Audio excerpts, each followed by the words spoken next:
Hello. तर shooting कसं होतं हे तर मी तुम्हाला माझ्या प्रत्येक ब्लॉगमध्ये दाखवतच असते. पण आज बघूया की हे शूटिंग नक्की कुठे होतं?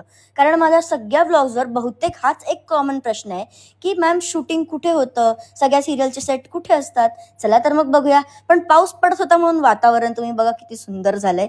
तर most of the time shooting तसं बघायला गेलं तर वेगवेगळ्या शहरात, वेगवेगळ्या ठिकाणी होत असतं.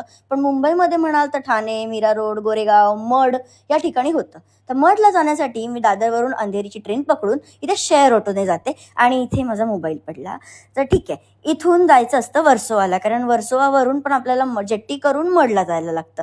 तर इथे वर्सोवाच्या त्या नाक्यावर उतरलो की तिथून आत चालत यायचं थोडंसं आणि इथून पकडायची जेट्टी. समुद्राच्या मधोमध बोटीने प्रवास करून पलीकडे जायला मजा पण येते, पण तेवढीच भीती सुद्धा वाटते. आणि वातावरण बघा किती छान आहे, किती सुंदर व्ह्यू आहे.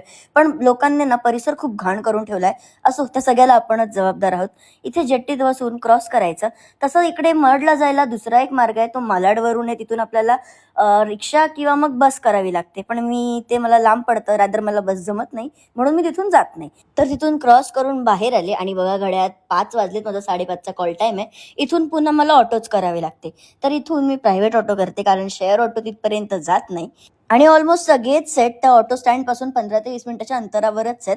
त्यामुळे इतकी सगळी तामझाम करून मी माझ्या सेटवर पोहोचत असते शूटसाठी. तर हा कोणता सेट आहे, कोणती सिरियल आहे हे बघण्यासाठी पार्ट 2 सुद्धा नक्की बघा.